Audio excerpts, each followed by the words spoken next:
Hello and welcome to the Money Marketing Podcast, and welcome to this special series of Weekend Essay podcasts. Join us as we delve into the personal narratives of our editorial team, exploring the intersection of life experiences and financial advice. From triumphs to setbacks, each episode offers a candid glimpse into the journeys that shape our perspectives on money management. Get ready to uncover the human side of finance as we share our stories, insights, and lessons learned along the way. Welcome to the Weekend Essays on the Money Marketing Podcast.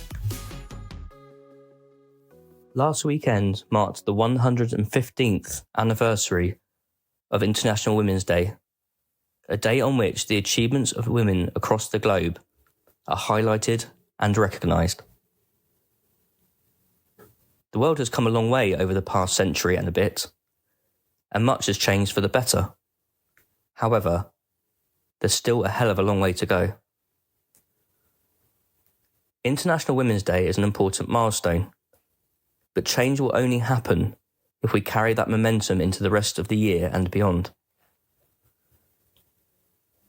It's very easy for employers to big up their female employees, for male colleagues to share stories of inspirational women they have worked with, and give themselves a big pat on the back for doing so. But it has little impact in the long term if those voices fade when the hashtags are no longer trending. And I can't help but feel that's exactly what happens. For that reason, to be honest, I have somewhat mixed feelings about IWD. Not because I'm some kind of closet misogynist, but for the same reason I don't care too much for Valentine's Day.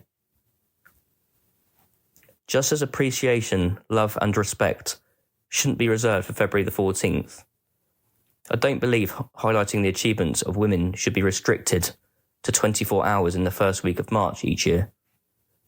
It should be recognised year-round. I've only been writing for money marketing for 15 months, and this sector is genuinely one of the nicest I've ever worked in. I've met so many wonderful people. However, in that time I've also heard several stories of female advisors being groped and sexually harassed at awards dues by drunken male advisors.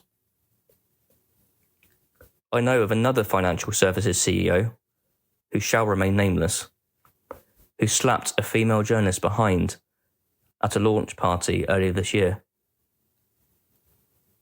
Another repeatedly texted a woman I know outside of working hours and continued with the harassment, despite her making it clear she didn't want to engage in conversation.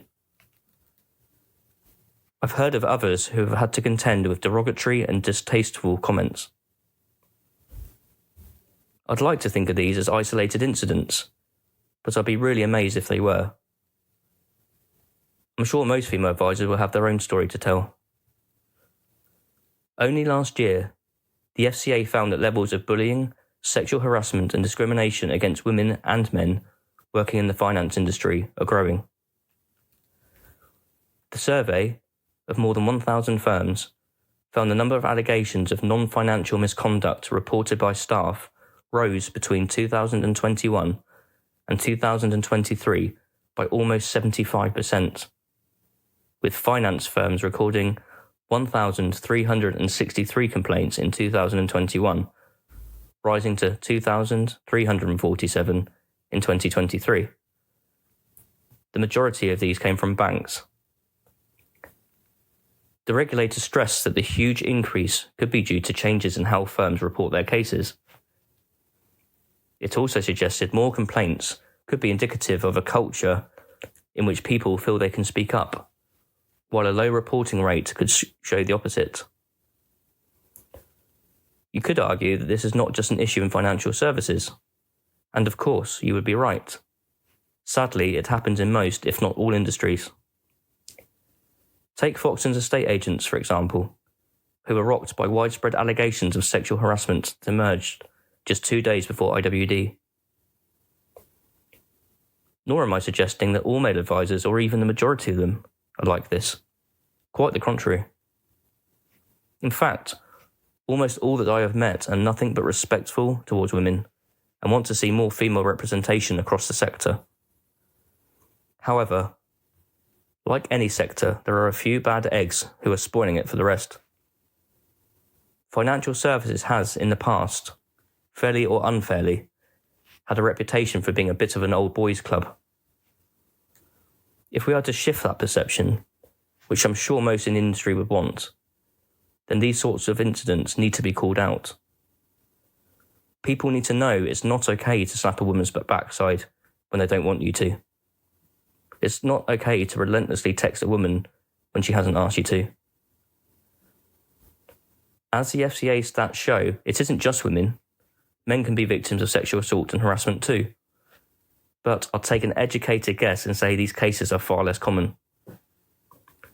Like I said, progress has been made and that's to be applauded. But let's not get too carried away with ourselves.